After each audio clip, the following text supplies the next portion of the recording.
A woman's scream pierced the howling wind, then died into silence. Sarah Whitehorse collapsed face first into the snow, her body surrendering to the brutal Colorado cold. 20 below zero, no shelter for miles. The blizzard had swallowed every landmark, every hope of finding her way back to the cabin. Her vision blurred as hypothermia claimed her consciousness. The last thing she saw before darkness took her were two pairs of glowing amber eyes emerging from the white void. Wolf eyes, predator eyes. But Sarah Whitehorse didn't know, couldn't know, that these particular wolves had been watching her for days, that they had already made a choice that would challenge everything the mountain town believed about their kind. What happened next would transform 3 lives forever, proving that sometimes salvation comes from the most unexpected guardians. Sometimes the monsters we fear become the angels who save us. The wolves stepped closer. Leave a like and share your thoughts in the comments along with the city you're watching from now. Let's continue with the story.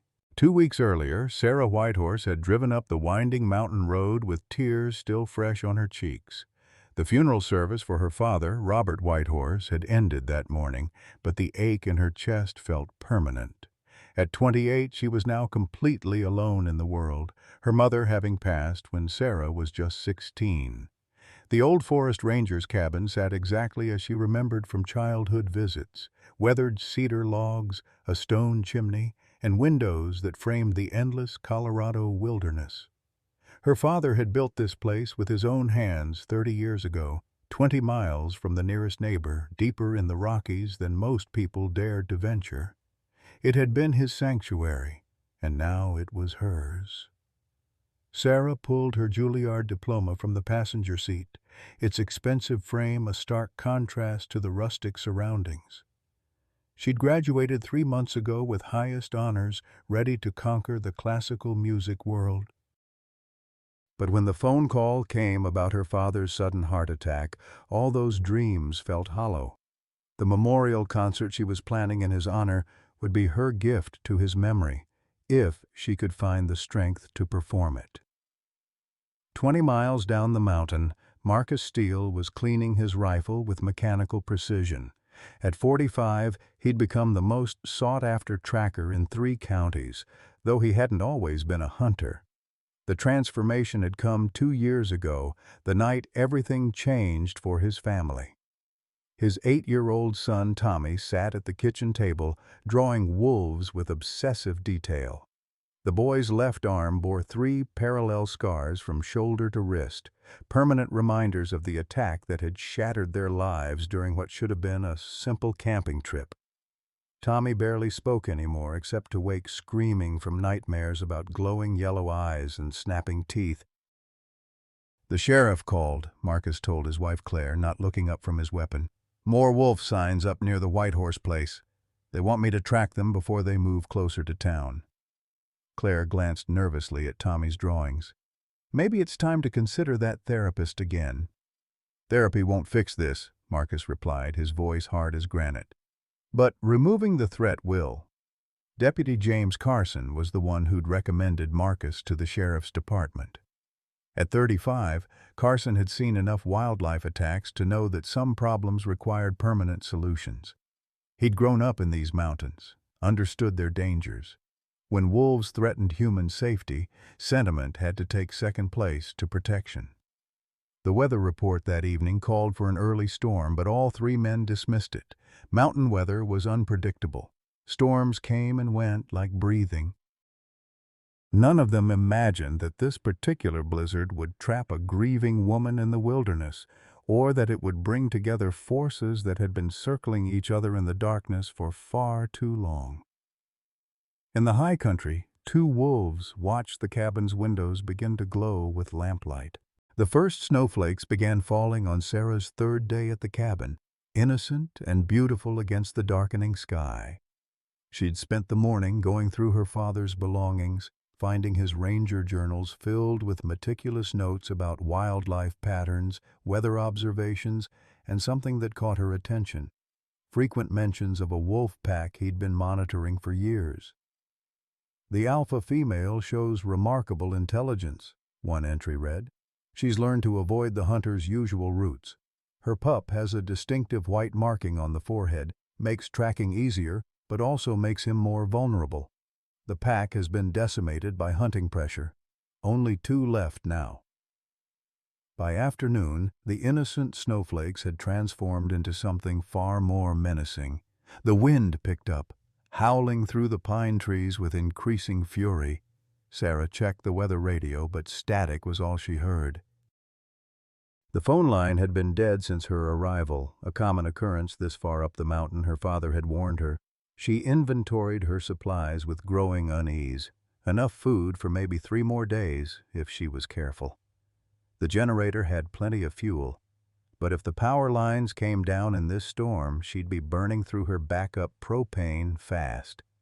Her father had always kept the cabin well stocked, but she'd arrived unexpectedly, before the regular supply run he'd planned for late fall. By evening, the wind was screaming like a banshee, rattling the windows in their frames. Snow piled against the glass in growing drifts. Sarah tried to distract herself by practicing piano on the old upright her father had somehow gotten up here years ago. But the storm's violence made concentration impossible. The temperature plummeted overnight. When Sarah woke on the 4th day, her breath was visible inside the cabin despite the heating system running full blast. Ice had formed on the inside of the windows. The storm showed no signs of letting up. If anything, it seemed to be intensifying. She rationed her breakfast to half a granola bar and weak coffee, trying to make her supplies last. The radio crackled occasionally with fragments of weather reports, none of them good. 20 below zero. Roads impassable. Emergency shelters. By the 5th day, Sarah faced a terrible reality. She was going to run out of food before the storm ended. The radio had been silent for 12 hours. The propane for the backup heater was running low. Outside, the world had vanished into a white void of swirling snow.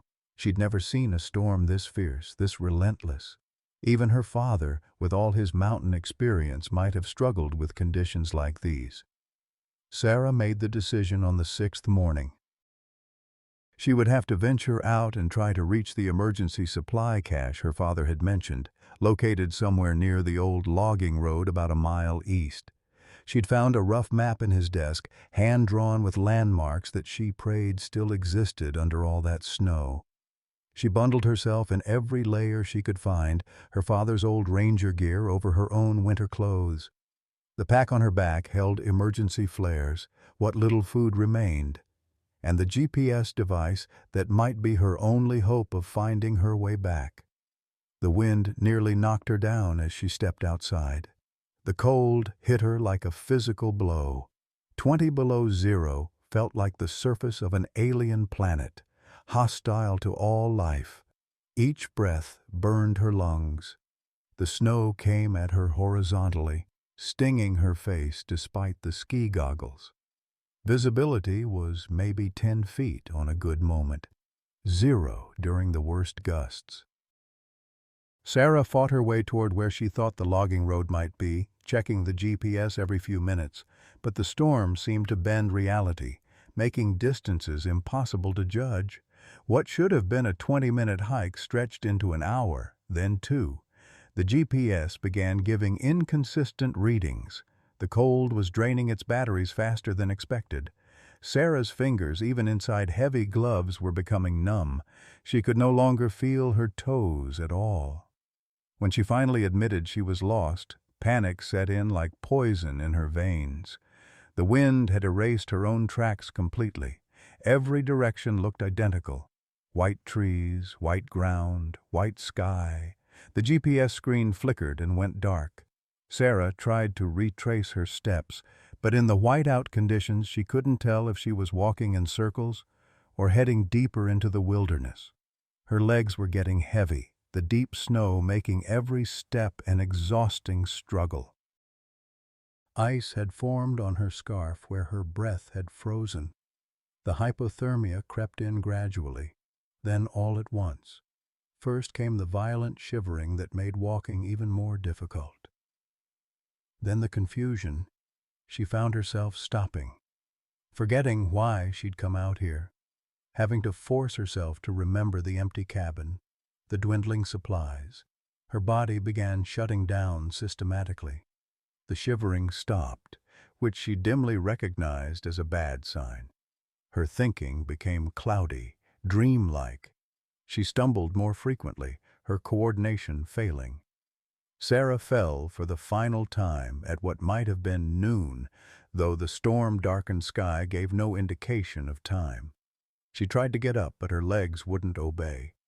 The snow beneath her felt almost warm now, which some distant part of her mind knew was very wrong. She fumbled for an emergency flare with fingers that no longer seemed to belong to her, but couldn't manage the simple mechanics of firing it. The pack slipped off her shoulder as she collapsed forward into the snow. The cold was winning. It crept through her clothes, through her skin, settling into her bones like a slow-acting poison. Her heart rate slowed. Her breathing became shallow. The storm's roar faded to a distant whisper. Sarah Whitehorse was dying, alone in the Colorado wilderness, just as her father had always feared might happen to visitors unprepared for the mountain's brutal indifference. That's when she saw the eyes. 2 pairs of them, amber gold in the swirling white. They seemed to float in the storm like spirits, too steady to be hallucinations. Wolf eyes, predator eyes, moving closer through the snow with purpose and intelligence. Sarah tried to speak, to make some sound, but only managed a whisper that the wind immediately stole. The eyes came closer still, and she could make out shapes now.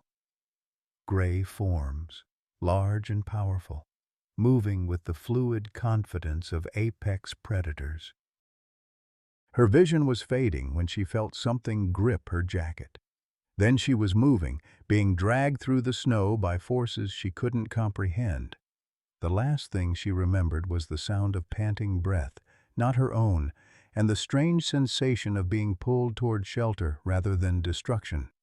Darkness claimed her completely, but the wolves did not let go. Sarah awakened to warmth and the sound of steady breathing that wasn't her own. Her first sensation was confusion. She was alive, which seemed impossible. Her second was terror as her eyes adjusted to dim light, and she realized she was lying in what appeared to be a cave, surrounded by 2 large gray wolves. The larger wolf, clearly female, lay pressed against Sarah's left side. Her thick winter coat was providing crucial body heat, and Sarah could feel the steady rise and fall of the animal's breathing. The smaller wolf, still substantial but younger, was curled near her feet, occasionally lifting its head to watch her with intelligent amber eyes. Sarah's medical training from her college years kicked in through the fog of hypothermia recovery.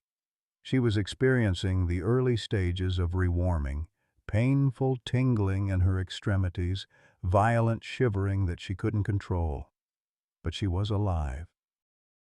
Somehow, impossibly, these wolves had not only refrained from attacking her, but had actively saved her life. The female wolf, Sarah found herself thinking of her as spirit due to her ghostly gray coloring, opened her eyes as Sarah stirred. There was a moment of tense eye contact, predator assessing prey, before Spirit laid her head back down with what seemed like resignation. The smaller wolf, whose forehead bore a distinctive white marking, watched with obvious curiosity. "Easy," Sarah whispered, her voice hoarse and barely audible.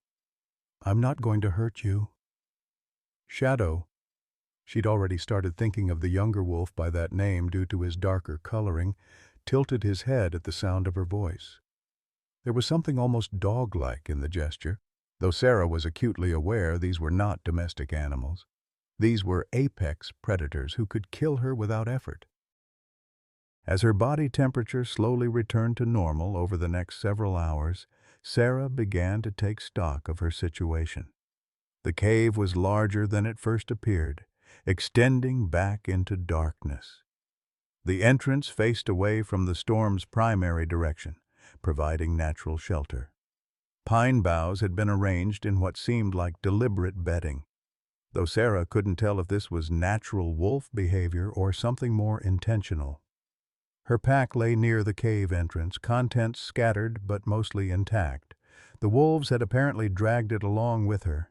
Sarah's emergency flares were still there, along with her remaining food supplies, 2 energy bars and a half-empty water bottle that had somehow not frozen solid. Spirit rose and padded to the cave entrance, peering out at the continuing blizzard. Her movement revealed a pronounced limp in her left hind leg. An old injury, by the look of it, the kind of wound that might come from a bullet or a steel trap. When she returned to Sarah's side, her gait showed the careful compensation of an animal that had learned to live with permanent damage. "You're hurt," Sarah murmured, then felt foolish for speaking to a wild animal. But Spirit's ears pricked forward at the gentle tone, and she allowed Sarah to examine the leg without moving away. The wound was old and fully healed, but the muscle damage was clearly permanent. Shadow ventured closer as Sarah's movements became more coordinated. Unlike his mother, Sarah felt certain of their relationship now. He showed none of the wariness that spoke of bad experiences with humans. When Sarah extended her hand slowly, palm up, Shadow actually sniffed her fingers before retreating to a respectful distance. The storm raged for another full day and night. During that time, Sarah observed behavior that challenged everything she thought she knew about wolves. Spirit left the cave periodically, returning with snow that she allowed to melt in her mouth before releasing the water near Sarah, a primitive but effective way of providing hydration. Shadow brought her frozen berries he'd somehow located, dropping them near her hand with the careful precision of a child offering a gift. Most remarkably, both wolves took turns maintaining physical contact with her during the coldest hours. This wasn't accidental animal warmth, it was deliberate, coordinated care. When Spirit left to hunt or scout, Shadow would immediately take her place against Sarah's side. When Shadow grew restless and needed to move around the cave, Spirit would return to maintain the crucial heat exchange that was keeping hypothermia at bay. On the second day in the cave, Sarah made a discovery that changed everything. Exploring her pack more thoroughly, she found her father's journal, the one she'd been reading before the storm. Flipping through pages by the dim light filtering through the cave entrance, she found the entry she'd remembered. The alpha female shows remarkable intelligence. She's learned to avoid the hunter's usual routes. Her pup has a distinctive white marking on the forehead, makes tracking easier, but also makes him more vulnerable. Sarah looked up at Shadow, whose white forehead marking was clearly visible even in the cave's dim light. Then she read further. Found evidence of an old gunshot wound on the alpha female's left hind leg. Probably from the steel hunting expedition 2 years ago, the one where the boy was attacked. She's been favoring that leg ever since, but it doesn't seem to slow her down much. Remarkable how she's adapted. These wolves have shown unusual behavior around my cabin. No aggression despite repeated opportunities. The female actually led her pup away when they could have easily taken chickens from my coop. It's almost as if she understands property boundaries. Intelligence level is far beyond what I expected from this species. Note, if anything happens to me, whoever takes over this ranger station needs to know. These are not typical wolves. They've learned to coexist. The female especially seems to differentiate between threats and non-threats with remarkable accuracy. The implications hit Sarah like a physical blow. Her father had been protecting these wolves. More than that, he'd been studying them, documenting behavior that suggested far more intelligence and emotional complexity than conventional wisdom attributed to the species. And now, they were protecting her. That evening, as the storm finally began to weaken, Sarah made a decision that would have seemed impossible 3 days earlier. She opened one of her precious energy bars and broke it into 3 pieces, offering portions to both wolves. Spirit approached cautiously, sniffed the offered food, then accepted it with delicate precision. Shadow was less hesitant, practically taking the food from Sarah's hand. As they ate together in the cave's dim warmth, Sarah felt something fundamental shift in her understanding of the world. These weren't monsters lurking in the darkness. They were survivors, like her. They'd lost their pack, their territory, their safety to human persecution. Yet when they found a human in desperate need, they chose mercy over revenge. But Sarah also understood that this miraculous reprieve was temporary. Eventually, the storm would end. Eventually, she would have to choose between the human world that wanted these wolves dead and the debt of gratitude that bound her to them. Outside, the wind was finally dying down. Soon, search parties would come looking for her. Among them would be hunters like Marcus Steele, men who saw wolves as nothing more than problems to be eliminated.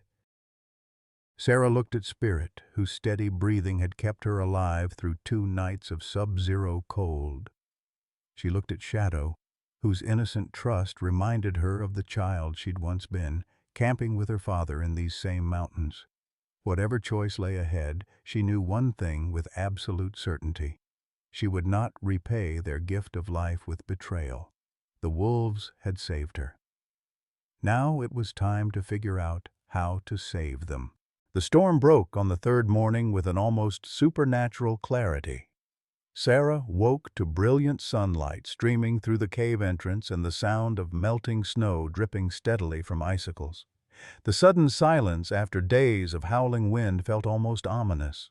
Spirit was already awake, standing at the cave mouth with her ears pricked forward in an alert posture that immediately put Sarah on edge.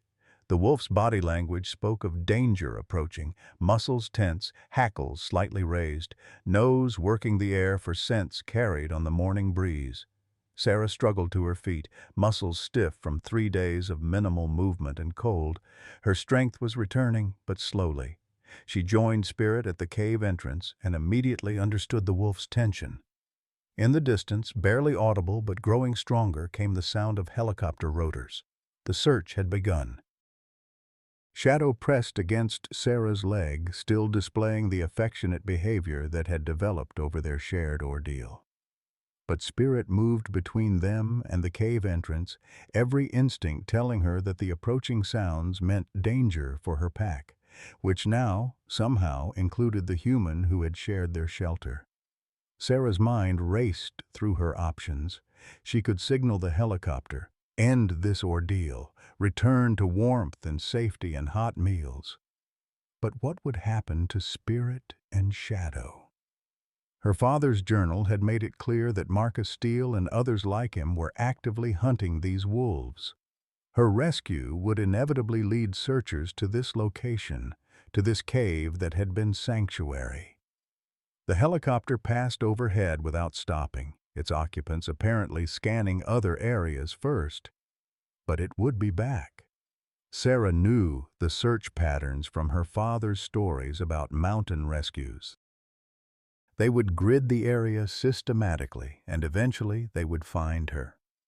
Over the next several hours, Sarah made a discovery that deepened her connection with the wolves beyond anything she could have imagined. Exploring deeper into the cave while they waited, she found a small chamber where bones had been carefully arranged, not scattered like typical wolf kills, but placed with what seemed like deliberate care. Among them, Sarah recognized the collar of her father's old dog, Ranger, who had disappeared 2 years earlier while tracking with Robert on one of his patrols. The collar was intact, undamaged, placed almost reverently among smaller bones that looked like offerings. The implications were staggering. Spirit hadn't just encountered her father before. She had found his companion animal after some tragedy and had treated the remains with what could only be described as respect. This wasn't typical predator behavior. This was something approaching a ritual, a recognition of loss that transcended species boundaries. Sarah emerged from the bone chamber with tears in her eyes. Spirit watched her carefully, as if gauging her reaction to the discovery. When Sarah knelt beside the wolf and gently stroked her scarred head, Spirit leaned into the contact with something that felt like relief. "You knew him, didn't you?" Sarah whispered. "You knew my father." As if in response, Spirit moved to a corner of the cave where she had apparently been keeping something hidden. Using her nose, she pushed aside loose stones to reveal a small object, her father's ranger badge, tarnished but intact. How long had she been carrying it? How had she known it was important? The sound of voices carried across the snow, distant but approaching. The ground search teams were working their way up the mountain. Sarah could make out words now, her name being called, instructions being shouted between searchers. Shadow whined softly, pressing closer to Sarah as if sensing that their time together was ending. Spirit returned to her position at the cave entrance, but her posture had changed. She no longer looked like a wild animal preparing to flee. She looked like a mother protecting her family. Sarah made her decision then, though it meant gambling with her own life. Instead of signaling for rescue, she gathered her few belongings and prepared to move deeper into the wilderness with the wolves. If they could find another hiding place, somewhere the searchers hadn't looked yet, maybe they could wait out the search entirely. But Spirit had other plans. The alpha wolf padded over to Sarah's pack and began nosing through it until she found the emergency flares. With deliberate precision, she carried one to the cave entrance and dropped it at Sarah's feet. The message was unmistakable. Signal for help. Save yourself. Don't sacrifice your life for ours. "I won't leave you," Sarah said firmly. "Not after what you've done for me." Spirit picked up the flare again and placed it directly in Sarah's hands. Then she did something that broke Sarah's heart. She took Shadow by the scruff of the neck and began moving him toward the deeper recesses of the cave, preparing to leave Sarah behind for her own protection. It was Shadow who refused to cooperate. The young wolf pulled away from his mother and planted himself firmly beside Sarah, looking back and forth between the two females with obvious distress. He was too young to understand the complexities of the situation, but old enough to recognize that his pack was being torn apart. The voices were getting closer now. Sarah could make out individual words, search protocols being followed. Marcus Steele's voice cut through the others with its harsh efficiency. "Wolf tracks here. Fresh ones. Multiple animals." Sarah felt her blood run cold. The tracks around the cave entrance would tell an obvious story to an experienced tracker like Steele. They would know she had been in contact with wolves. They would assume the worst, that she was injured, possibly infected, definitely traumatized by the encounter, and they would use her rescue as justification for eliminating the dangerous animals that had threatened her. "Ma'am, Sarah Whitehorse, can you hear me?" Deputy Carson's voice echoed off the surrounding rocks. They were maybe 100 yards away now, close enough that any sound from the cave would give away their position. Spirit made the choice for all of them.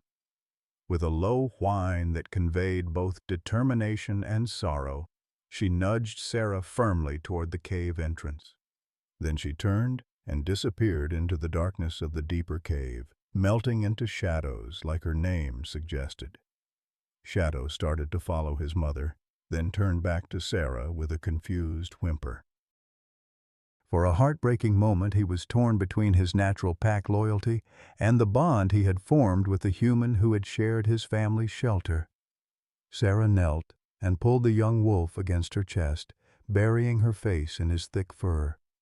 "Go," she whispered. "Go with your mother. Stay safe."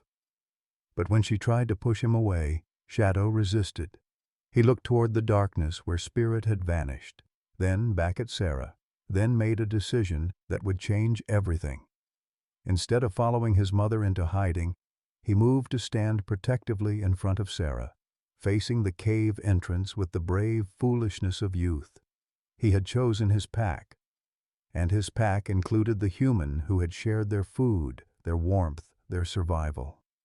The first searcher appeared at the cave entrance just as Sarah ignited the emergency flare. The red light filled the cave like sunrise, and Deputy Carson's relieved shout echoed off the walls. "Found her! We found Sarah Whitehorse!"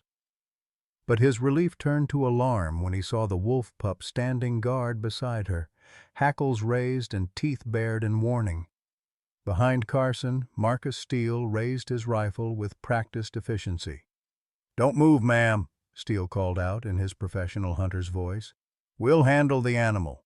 You're safe now." Sarah looked down at Shadow, who was trembling with fear but refusing to abandon his post. She thought of Spirit, hidden somewhere in the darkness, listening to everything. She thought of her father's journal, his years of research, his belief that these wolves deserved protection rather than persecution. And she made a choice that would define the rest of her life. "Lower your weapons," Sarah said, her voice carrying an authority that surprised everyone present, including herself. "This wolf saved my life. They both did. If you hurt him, you'll have to go through me first." The tension in the cave entrance crackled like electricity. Marcus Steele's rifle remained trained on Shadow, who stood frozen between Sarah and the armed men, his young body trembling but his position unwavering. Deputy Carson held up a hand trying to defuse the situation, but his own service weapon was drawn and ready. "Ma'am, you're clearly suffering from exposure and trauma," Steele said, his voice deceptively calm. "That animal is a predator. It's not your friend. You need medical attention, and we need to eliminate the threat. The only threat here is you pointing that gun at a creature who kept me alive for 3 days," Sarah replied, her voice growing stronger with conviction. "This wolf and his mother dragged me out of a blizzard when I was dying. They shared their food, their warmth, their shelter. They saved my life." Behind the searchers, more voices approached. The full search team was converging on the cave, drawn by the flare and Carson's radio calls. Sarah could hear at least 6 different voices, including what sounded like a paramedic team with medical equipment. Marcus stepped closer, and Shadow's hackles rose higher. The young wolf had never shown aggression toward humans before, but the predatory stance of the armed man triggered every survival instinct his mother had tried to teach him. 2 years ago, wolves like this one nearly killed my 8-year-old son, Marcus said, his voice carrying the weight of old trauma. Tommy still wakes up screaming. He'll bear those scars for the rest of his life. These animals are killers, ma'am. They may have acted docile while you were helpless, but the moment they see weakness, the moment they get hungry enough— "You're wrong," Sarah interrupted. "My father studied these wolves for years. They've had countless opportunities to attack humans, and they've never taken them. The female has an old gunshot wound, probably from one of your hunting expeditions. Yet when she found me dying, she chose to save me instead of leaving me for dead." The standoff stretched taut as more searchers arrived at the cave entrance. Sarah could see EMT patches on some of the newcomers, Forest Service uniforms on others. All of them carried weapons, and all of them were staring at the wolf pup with varying degrees of fear and hostility. "Where's the mother?" asked a Forest Service officer Sarah didn't recognize. "Wolves don't separate from their pups. If there's one, there's another." Shadow's ears twitched at the question, and Sarah saw him glance briefly toward the deeper darkness of the cave. Spirit was back there somewhere, listening to every word, probably deciding whether to flee deeper underground or emerge to defend her offspring. "I don't know," Sarah lied smoothly. "I only saw this one." Marcus Steele wasn't buying it. His experienced tracker's eyes swept the cave entrance, taking in the multiple sets of tracks, the evidence of extended habitation. "There are at least 2 animals involved here. Adult female, juvenile male. The tracks tell the story clearly." He adjusted his grip on the rifle. "Ma'am, I need you to step away from that animal. We'll tranquilize it first, relocate it somewhere far from human habitation. But I won't have another family go through what mine has endured. And if I refuse? The question hung in the air like a challenge. Marcus's jaw tightened, and Sarah could see the conflict playing out across his weathered face. He was a man driven by the need to protect others from the trauma his family had suffered, but he wasn't a monster. The idea of using force against a human to get to an animal clearly troubled him. Deputy Carson stepped forward, holstering his weapon. "Sarah, let's get you checked out by the medics first. You've been through hell up here. Once we know you're okay, we can figure out what to do about—" A low growl from the cave's depths cut him off. Spirit had made her decision. The alpha female emerged from the shadows like a ghost, materializing from smoke. She moved with liquid grace despite her injured leg, positioning herself between the humans and her pup with predatory efficiency. Her amber eyes swept the group of armed men, calculating odds, measuring threats. The reaction was immediate and explosive. Multiple weapons swung toward Spirit, safeties clicked off, and someone shouted for Sarah to get down. But Sarah remained standing, placing herself directly between the wolves and the guns. "Nobody shoots," she said, her voice carrying across the cave with surprising authority. "These animals are under my protection." "Ma'am, get down," Marcus barked. "That's a full-grown alpha female. She could tear your throat out in seconds." But Spirit made no aggressive moves. Instead, she moved to stand beside Shadow, her body language protective but not threatening. Mother and son flanked Sarah like honor guards, creating a tableau that confused and unsettled the armed men. "Look at them," Sarah said, her voice softer now. "Really look. Do they look like killers to you?" The truth was visible for anyone willing to see it. Spirit's posture was defensive, not aggressive. Shadow pressed against Sarah's leg with obvious affection. Both wolves were focused on the humans' weapons, not their exposed throats. These were animals that understood the difference between protection and predation. Marcus lowered his rifle slightly, confusion flickering across his face. This wasn't the behavior he'd expected from the monsters that haunted his nightmares. "The attack on your son," Sarah said, speaking directly to Marcus. "Tell me exactly what happened. Not the version you've told yourself for 2 years. The real version." "What were the circumstances?" Marcus's face darkened. "We were camping, late season, early winter. Tommy was sleeping in the tent when they came. 3 wolves, starving and desperate. They tore through the tent wall like paper." "Where exactly were you camping?" "What does that matter?" "It matters because my father's journals document every wolf interaction in this area for the past decade. There's a pattern to their behavior, and it doesn't include random attacks on humans." Deputy Carson looked between them, sensing undercurrents he didn't fully understand. "Sarah, what are you getting at?" "Wolves don't attack humans without extreme provocation. Starvation, disease, protection of young. There's always a trigger. What was the trigger, Mr. Steele?" Marcus's knuckles whitened on his rifle grip. "They were animals. Animals don't need triggers." "These animals do." Sarah gestured to Spirit and Shadow, who remained calm despite being surrounded by armed humans. "Look at their behavior right now. 6 men with guns, confined space, perfect opportunity for a desperate attack if they were truly dangerous. Yet they're not attacking. They're protecting." The silence stretched out as everyone processed this observation. It was undeniably true. The wolves had every tactical advantage and every reason to fight, yet they remained peaceful. A new voice cut through the tension. "Dad? Dad, are you there?" The radio clipped to Marcus's belt, crackled with static, then cleared to reveal a young boy's voice. Tommy Steele, calling from base camp. "Tommy?" Marcus grabbed the radio. "Son, you're supposed to be with your mother." I heard them say you found the lady. Is she okay? Are the wolves okay?" The question hung in the air like an accusation. Marcus stared at the radio as if it had betrayed him. "Tommy, what? Why are you asking about the wolves?" "Because they're not bad, Dad. I know they're not bad." I remember now. The words hit Marcus like physical blows. His son's voice continued through the static. "I left food outside our tent that night. I wanted to help them because they looked hungry.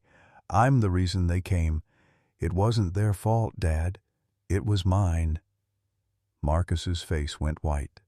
The radio slipped from his suddenly nerveless fingers. In the shocked silence that followed, Spirit took a single step forward. Not aggressive, not threatening, almost tentative. She looked directly at Marcus with those intelligent amber eyes, and something passed between them that transcended species. Recognition, understanding, forgiveness. The rifle fell from Marcus's hands and clattered on the cave floor. The radio fell silent except for the harsh sound of Marcus breathing. His son's words echoed in the cave like an indictment. "I left food outside our tent that night. I wanted to help them because they looked hungry. It wasn't their fault, Dad. It was mine." "No," Marcus whispered, his voice broken. "No, that's not. Tommy, you were 8 years old. You didn't understand." But the radio remained silent. His son had said what needed saying and disconnected, leaving Marcus to confront 2 years of carefully constructed hatred built on a foundation of lies he'd told himself. Deputy Carson moved slowly toward the dropped rifle, but Spirit's low growl froze him in place. The wolf wasn't threatening him. She was simply making it clear that the weapons would stay on the ground for now. "He's been trying to tell you," Sarah said softly, her hand resting on Shadow's head. "Children often blame themselves for trauma, but they also remember details adults want to forget. Your son has been living with guilt all this time, knowing he attracted those wolves to your campsite." Marcus sank against the cave wall, his face buried in his hands. They were starving. The pack was starving because of the drought that year. I found their den site later. 3 dead cubs, probably lost to starvation weeks earlier. The adults were desperate. And your son, in his innocence, tried to help them, Sarah continued. He left food out because he saw suffering and wanted to ease it. When they came to investigate, they found a human camp instead of just the food. Starving animals make desperate choices. The female, the one that bit Tommy, she was protecting the other 2. They weren't attacking him, they were trying to drive him away from what they thought was their meal. Marcus's voice was hollow with realization. When I came running with the camping lantern, shouting, it triggered their fight-or-flight response. Deputy Carson cleared his throat. "Marcus, none of this changes what happened to Tommy. Those scars are still real." "But the hatred is what's been keeping those scars fresh," Sarah replied. "Your son has been trying to heal, but how can he when his father is waging war against the very creatures he was trying to help?" Spirit padded closer to Marcus, moving with careful deliberation. The man didn't look up, couldn't bring himself to face the animal he'd been hunting for 2 years. But Spirit settled herself just out of arm's reach and waited. Marcus finally raised his head and found himself looking directly into the wolf's amber eyes. What he saw there wasn't the mindless aggression he'd expected, but something far more complex: intelligence, wariness, and what might have been compassion. "You're the alpha female from that night," he said quietly. "You're the one that bit my son." Spirit didn't move, didn't react to the accusation. She simply held his gaze with steady patience. "But you're also the one that stopped when I scared you off. You could have killed him. You could have killed me. Instead, you fled." Marcus's voice grew stronger as memory replaced mythology. "You protected your pack by retreating, not by escalating the violence." The other searchers watched this exchange with growing confusion and unease. These weren't the dynamics they'd expected to find. A traumatized woman defending wolves, a hardened hunter having an emotional breakdown, predators behaving like therapy animals. "I need to radio base camp," one of the Forest Service officers said. "We need wildlife control up here, tranquilizer equipment." "No." Sarah's voice cut through his words with surprising authority. "These wolves are not going to be tranquilized, relocated, or destroyed. They saved my life and they're under my protection now." "Ma'am, you don't have the authority." Actually, she might. Deputy Carson's voice was thoughtful. "Sarah, your father's will, didn't it include provisions for wildlife management on his property?" Sarah felt a sudden flash of understanding. "The sanctuary clause. Dad left instructions that his land was to become a private wildlife sanctuary, managed according to his research and recommendations." "This is all very touching," the Forest Service officer said, "but we have protocols for dangerous wildlife encounters. These animals will be evaluated by professionals, not managed by a traumatized civilian." That's when Marcus Steele stood up and faced his colleagues with an expression they'd never seen before. Not the cold determination of a hunter, but the raw honesty of a man confronting his own demons. "Officer Reynolds, I need to tell you something about that night 2 years ago. About what really happened to my son." "Marcus, you don't need to—" "Yes, I do." Marcus looked at Spirit again, then at Shadow, who was still pressed protectively against Sarah's side. "These wolves aren't killers. They're survivors. The attack on Tommy wasn't predation, it was desperation. And it was partially caused by human interference in their ecosystem." He pulled out his own radio and switched to the emergency channel that would reach not just the search team, but the entire county emergency response network. "Base camp, this is Marcus Steele. I need to make an official statement regarding the wolf situation in Sector 7. "Go ahead, Marcus." "The wolves currently with Sarah Whitehorse pose no threat to human safety. They have demonstrated protective behavior toward a human in distress and have shown remarkable restraint, despite being confronted by armed personnel. I am officially recommending against any lethal or relocation action." The radio exploded with static and confused voices. Marcus had just contradicted 2 years of his own advocacy for wolf elimination. More importantly, he was the most respected tracker in 3 counties. His word carried enormous weight with local authorities. "Furthermore," Marcus continued, "I'm requesting that all search personnel stand down from aggressive postures. These animals are demonstrating behavior that suggests they've formed a protective bond with the human survivor." "Marcus, are you sure about this?" came the voice of Sheriff Watson from base camp. "After what happened to Tommy—" "What happened to Tommy was a tragedy born from desperation and misunderstanding. These wolves have had multiple opportunities to harm Miss Whitehorse and have instead preserved her life. They've had opportunities to attack our search team and have instead shown remarkable restraint." Sarah watched this unfold with a mixture of hope and amazement. The man who had arrived ready to kill Spirit and Shadow was now advocating for their protection on public radio channels. But the real test came when Shadow, emboldened by the calmer atmosphere, padded over to Marcus and sat down just in front of him. The young wolf looked up at the human who had been hunting his family and offered what could only be described as trust. Marcus stared down at the animal, seeing not a monster but a child, scarred by human violence, orphaned by human persecution, yet still capable of faith in human goodness. "Tommy should meet you," Marcus whispered to Shadow. "He's been drawing wolves for 2 years, and I thought it was because of nightmares. But maybe he's been trying to reconnect with what he lost that night." The Forest Service officer wasn't giving up. "This is all very moving, but regulations are clear. Any wolf involved in human contact must be evaluated for disease, behavioral abnormalities." "Then evaluate them here," Sarah interrupted. On sanctuary land with proper wildlife biologists, not hunters looking for excuses to eliminate them. And what makes you qualified to make that determination? Sarah smiled for the first time since her rescue began. Because as of today, I'm the official administrator of the Robert Whitehorse Wildlife Sanctuary. And the first policy I'm implementing is comprehensive protection for the wolf pack that calls this area home. She gestured to Spirit and Shadow, who flanked her like partners rather than pets.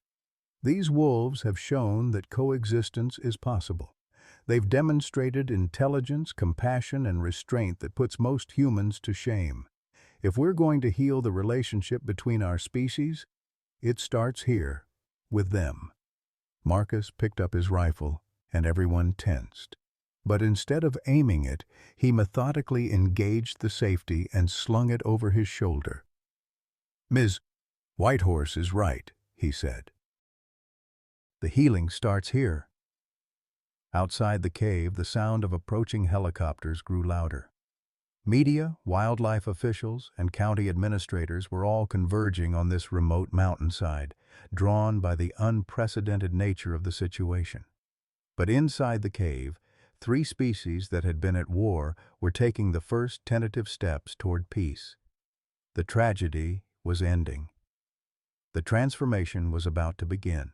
The helicopters circling overhead brought more than just rescue personnel. They brought the weight of bureaucracy, media attention, and official skepticism that would test every fragile bond forged in the cave. As the sound of rotors grew louder, Sarah felt the peaceful moment slipping away like sand through her fingers. "We need to get you to medical attention," Deputy Carson said, though his tone lacked the urgency it had held earlier. "Hypothermia can have delayed effects, and you've been exposed to potential disease vectors." The phrase "disease vectors" made Spirit's ears flatten against her head. She understood tone if not words, and the shift in the human's demeanor was unmistakable. The temporary truce was fracturing under the pressure of protocol and procedure. Marcus keyed his radio again. "Base Camp, this is Steele. I need Dr. Elizabeth Reeves from the University Wildlife Program contacted immediately. Tell her we have a situation that requires her specific expertise." "Marcus, what kind of situation?" came Sheriff Watson's voice. "The kind that could change everything we think we know about wolf-human relationships." But even as Marcus tried to control the narrative, Sarah could see the situation deteriorating. Through the cave entrance, she watched uniformed figures establishing a perimeter, setting up equipment that looked more suitable for containing a dangerous situation than preserving a miraculous one. The radio crackled with new voices: wildlife control officers, animal behaviorists, and media representatives, all demanding information. Each new arrival seemed to diminish the sacred nature of what had transpired between human and wolf in the mountain sanctuary. "Sarah, I need you to step away from the animals," called a voice from outside. "This is Dr. Harrison from Wildlife Control. We're going to need to sedate them for transport and evaluation." "No." Sarah's response was immediate and non-negotiable. "These wolves are not being sedated or transported anywhere." "Ma'am, you're not in a condition to make rational decisions. Extended exposure, possible hypothermia-induced confusion, traumatic bonding with dangerous wildlife." Shadow pressed closer to Sarah's side, sensing the renewed threat in the humans' voices. Spirit moved to flank them both, her earlier calm replaced by the alert tension of a mother protecting her young. Marcus stepped forward, positioning himself between the cave entrance and the approaching officials. "Dr. Harrison, I've worked with you for 5 years. You know my record, my expertise. I'm telling you, these animals pose no threat." "And I'm telling you that your emotional state is compromised," Harrison replied, his voice carrying the dismissive authority of academic credentials. "The Steele family's history with wolves makes you an unreliable witness in this situation." The accusation hit Marcus like a physical blow, but it also crystallized something in his mind. He had spent 2 years being the reliable witness to wolf aggression, the expert whose trauma gave weight to policies of elimination. Now, when he testified to their capacity for compassion, suddenly his expertise was questioned. "You want an expert opinion?" Marcus's voice carried across the mountainside. "Here's 20 years of tracking experience talking. These wolves have displayed behavior that contradicts every assumption we've made about their species. They've shown problem-solving abilities, emotional intelligence, and moral reasoning that most humans would struggle to match." Dr. Harrison emerged from behind his protective line of officers, flanked by assistants carrying tranquilizer equipment.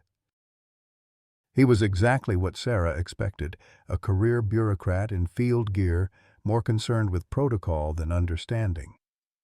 "Mr. Steele, I understand you're experiencing some form of psychological reconciliation with the animals involved in your son's attack. That's a known phenomenon in trauma recovery, but we cannot allow personal healing journeys to compromise public safety." "Public safety?" Sarah's voice rose with indignation. "These wolves have had dozens of opportunities to attack humans over the past 2 years. They've encountered hikers, campers, hunters, and there's been exactly one incident, under circumstances that we now know were unusual." "One documented incident," Harrison corrected. "That doesn't mean—" "It means exactly what it appears to mean," interrupted a new voice. Elizabeth Reeves emerged from the growing crowd of officials, her field clothes and confident manner marking her as someone who spent time in the wilderness rather than just studying it from offices. "Beth," Marcus said with obvious relief, "thank you for coming." Dr. Reeves moved past the line of wildlife control officers with the casual authority of someone accustomed to being the smartest person in any outdoor situation. She approached the cave entrance slowly, her trained eye taking in every detail of the wolves' posture, positioning, and interaction with the humans. "Remarkable," she murmured, pulling out a small recording device. "Marcus, how long have they maintained this protective formation?" "Since the search team arrived. The female, Spirit, she positioned herself to shield both the human and her pup from potential threats, but she hasn't shown any aggressive indicators." Dr. Reeves nodded, making notes. "And the juvenile's behavior?" "Bonded to Ms. Whitehorse. Physical contact, responsive to voice commands, protective positioning. It's unprecedented." "Dr. Reeves," Harrison interrupted, "while this behavioral analysis is interesting, we have protocols." "Your protocols," Reeves cut him off, "assume these are typical wolves exhibiting typical behavior. Nothing about this situation is typical." She gestured toward the cave. "Look at their positioning. The female could easily escape through any of 3 different routes I can identify from here. The juvenile could follow her. Instead, they're maintaining protective positions around a human who poses no threat to them." She turned to address the growing crowd of officials. "Ladies and gentlemen, you're witnessing something that occurs maybe once in a generation. A spontaneous interspecies pack formation. The implications for our understanding of wolf cognition and social behavior are extraordinary." "The implications for public safety," Harrison began, "are that we have a unique opportunity to study beneficial human-wolf interaction instead of constantly managing conflict scenarios." Reeves's voice carried the sharp edge of academic frustration. "For once, instead of studying how to keep wolves and humans apart, we can study how they might coexist." The debate that followed played out over Sarah's head like a storm, with various experts and officials arguing jurisdiction, protocol, and precedent. But Sarah's attention was focused on something far more immediate and heartbreaking. Tommy Steele's voice crackled through his father's radio again, cutting through the official discourse like a knife through paper. "Dad, they're saying on the news that you found wolves. Are you going to hurt them?" Marcus grabbed the radio, his hands shaking. "Tommy, Please don't hurt them, Dad. I know they hurt me, but it was my fault." I've been having dreams, good dreams, where I help them instead of being scared. Please don't hurt them because of what happened to me." The pleading in the 8-year-old's voice silenced every adult on the mountainside. Here was the victim of the only documented attack, begging for mercy for his attackers. Dr. Harrison looked around at his colleagues, seeing his authority undermined not by experts or officials, but by the innocent wisdom of a traumatized child. The boy is clearly more emotionally intelligent than any of us," Dr. Reeves interrupted. "He understands something that we've forgotten, that healing doesn't come from perpetuating cycles of violence." Marcus made a decision that would haunt him for the rest of his life, though not in the way he expected. He switched his radio to the channel that would broadcast to every emergency responder, every media outlet, every official within 50 miles. "This is Marcus Steele. 2 years ago, these wolves were involved in an incident that injured my son. Today, I'm formally requesting that all action against them be suspended indefinitely." "Marcus, you can't," Harrison started. "I can, and I am. As the primary complainant in every case filed against this pack, I'm withdrawing all charges, all requests for removal, all support for elimination protocols." The legal implications were staggering. Marcus Steele had been the driving force behind the county's aggressive anti-wolf policies. Without his testimony and advocacy, most of those policies would collapse overnight. But the emotional implications were even greater. In the cave, Spirit seemed to understand that something fundamental had changed. She padded over to Marcus and, in full view of dozens of witnesses, placed her scarred head against his hand. The gesture was captured by every camera present, broadcast live to news stations across the region, and would become the defining image of a new chapter in human-wildlife relations. Marcus knelt beside the wolf who had haunted his nightmares for 2 years and whispered words that only she could hear. "I'm sorry. For everything. I'm sorry." Spirit's response was to lie down beside him, offering the same comfort she had given Sarah during the long, cold nights in the cave. The healing had begun, but the real test was still to come. 6 months later, Sarah Whitehorse stood at the window of the newly constructed visitor center, watching an impossible scene unfold in the meadow below.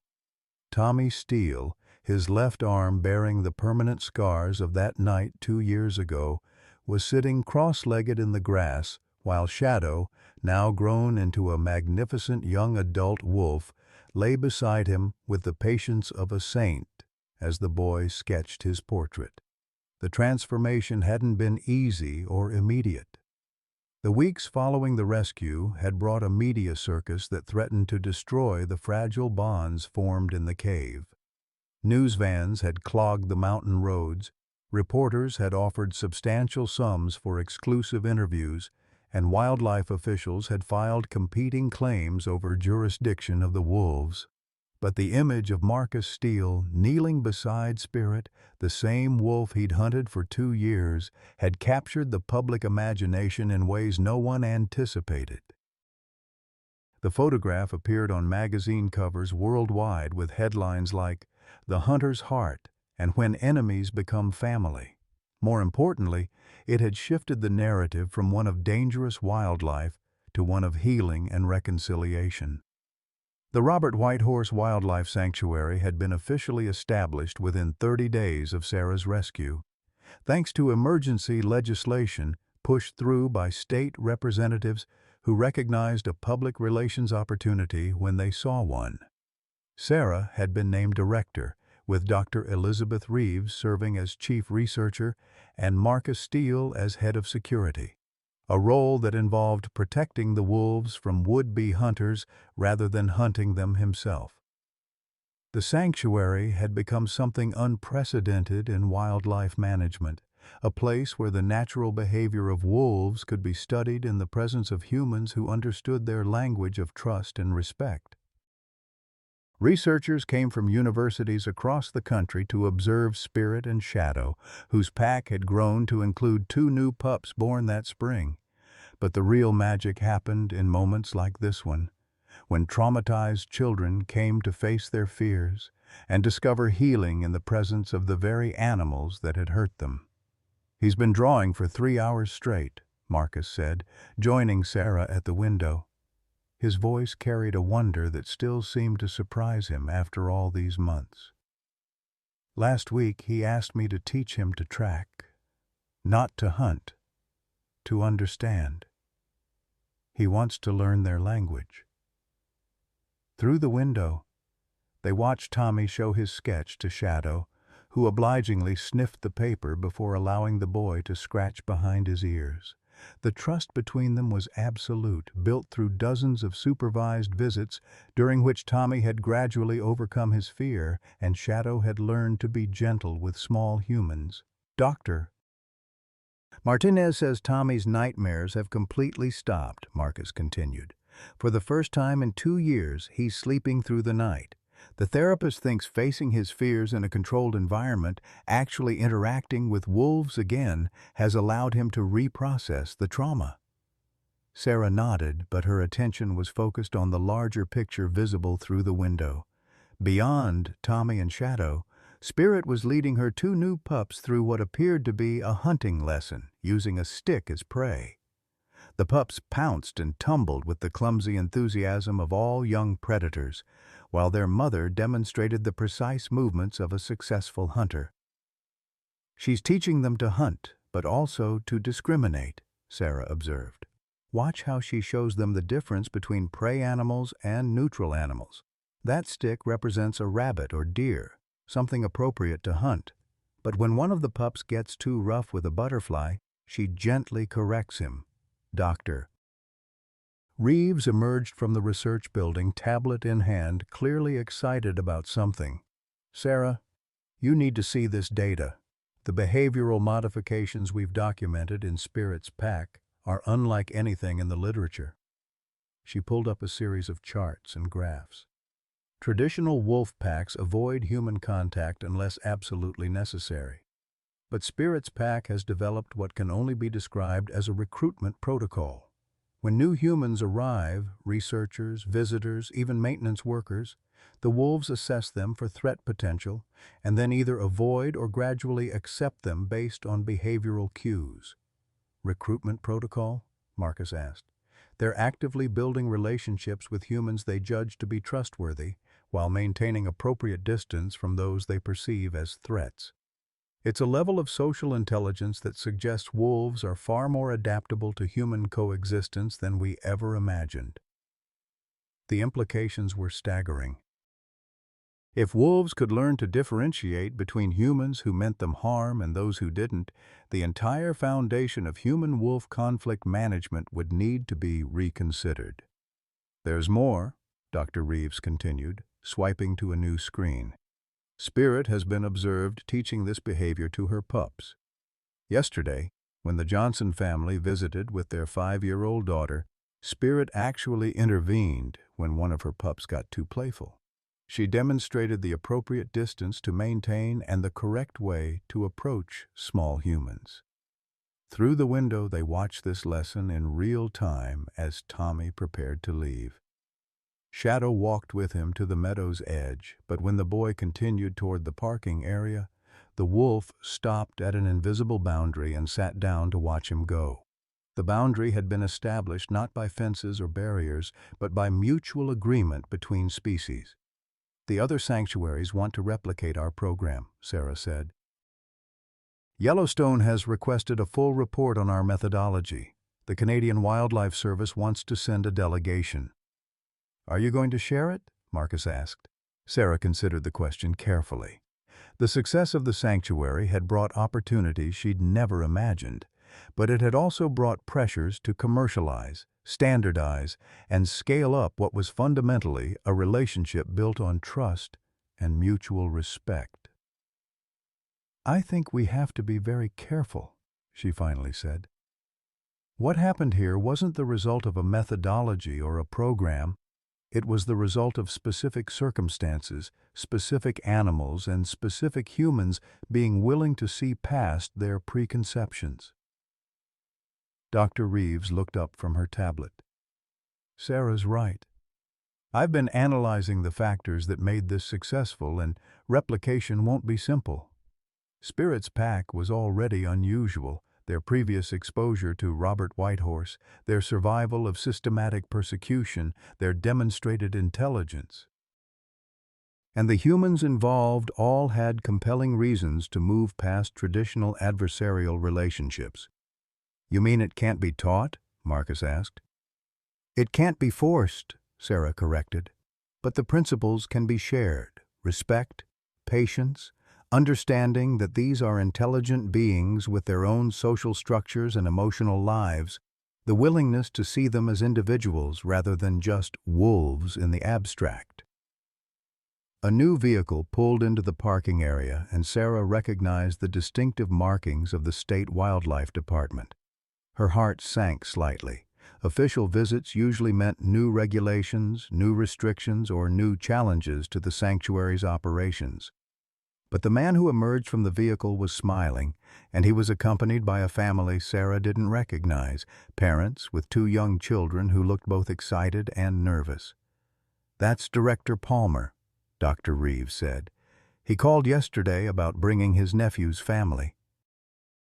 The little boy was attacked by a neighbor's dog last month, and the family thinks meeting Spirit might help him understand that not all large animals are threats. It was a pattern that had emerged naturally over the months. Families dealing with animal-related trauma somehow finding their way to the sanctuary, hoping that Spirit's extraordinary gentleness might help their children heal. Word of mouth had created an informal network of parents and therapists who saw the sanctuary as offering something no traditional therapy could provide. We're going to need to formalize this eventually, Sarah said, watching the family approach the visitor center. Create proper protocols, liability waivers, therapeutic guidelines.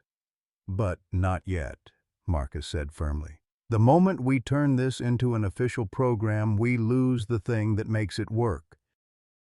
The spontaneity, the genuine relationships, the sense that these interactions are gifts rather than treatments. Sarah nodded, understanding perfectly. The sanctuary's power lay not in its professional methodology, but in its recognition that healing sometimes came from the most unexpected sources. Spirit and Shadow hadn't saved her life because they'd been trained to do so. They'd done it because they possessed a capacity for compassion that transcended species boundaries. As the new family approached the meadow where Tommy was still sketching, Sarah felt a familiar mix of hope and responsibility. Each new interaction was a test of the fragile peace they'd built, a reminder that the relationship between humans and wolves was still being written, one encounter at a time. Outside, Spirit raised her head and watched the approaching strangers with the calm assessment that had become her trademark.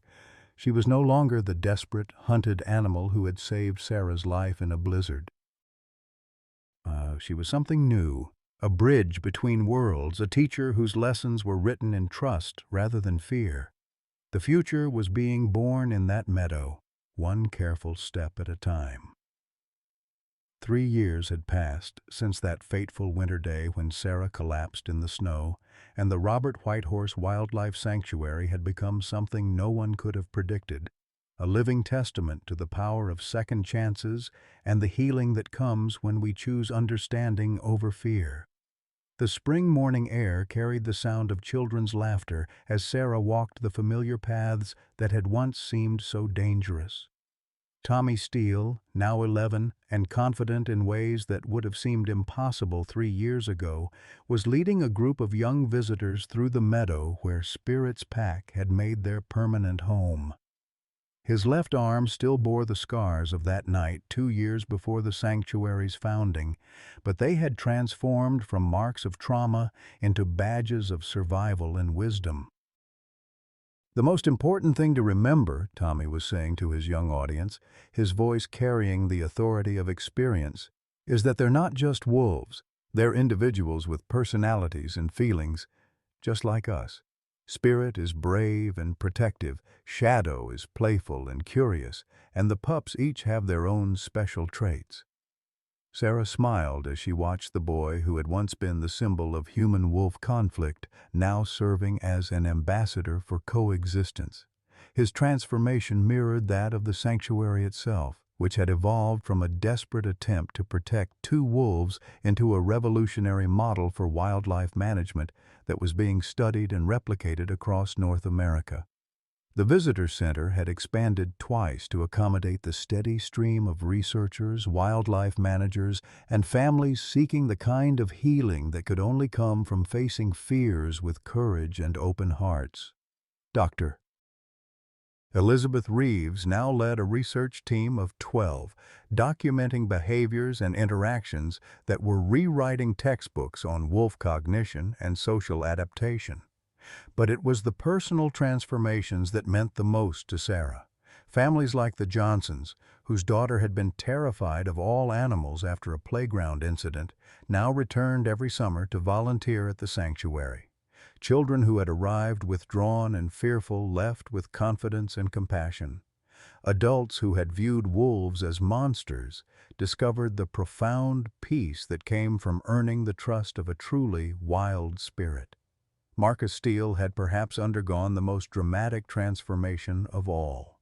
The man who had once hunted wolves with single-minded determination now served as the sanctuary's director of human-wildlife relations, traveling to conferences worldwide to share the story of how hatred could be transformed into love through the simple act of truly seeing another being's pain.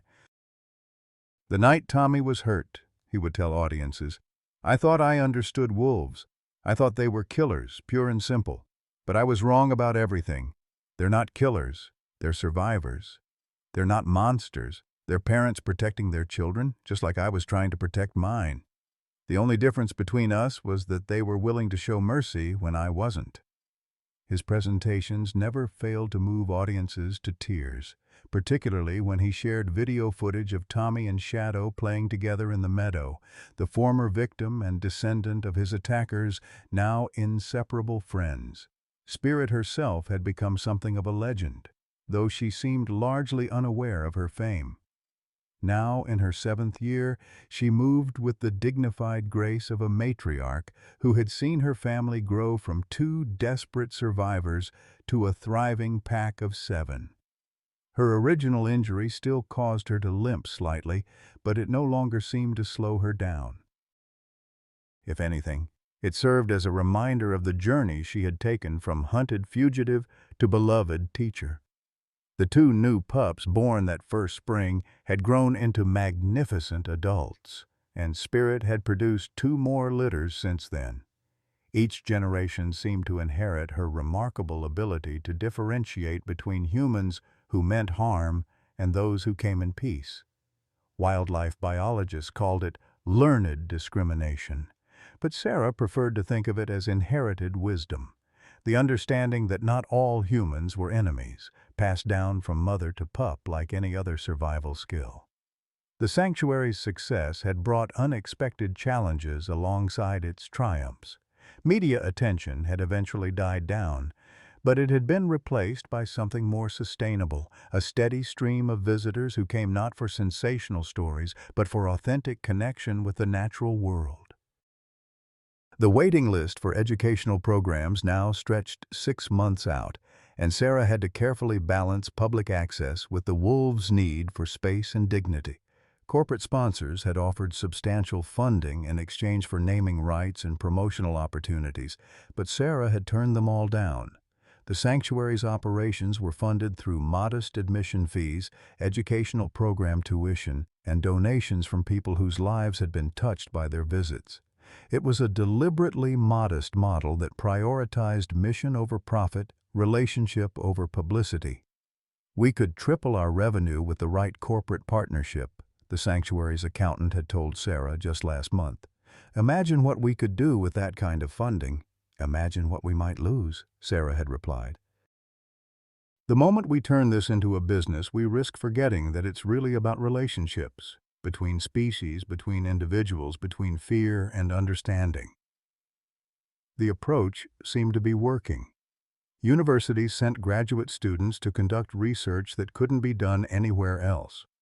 Wildlife managers came to observe techniques that were being adapted for wolf populations across the continent. But perhaps most importantly, families continued to find healing in the presence of animals that had transcended their own trauma to become teachers of forgiveness. Dr. Reeves had recently published a paper that was causing considerable excitement in academic circles, titled Interspecies Empathy and Learned Coexistence, a 3-year study of human-wolf relations in a sanctuary setting. It documented behaviors that challenged fundamental assumptions about predator psychology. Spirit's pack has demonstrated the ability to modulate their responses to humans based on individual assessment rather than species-wide caution, the paper's abstract read.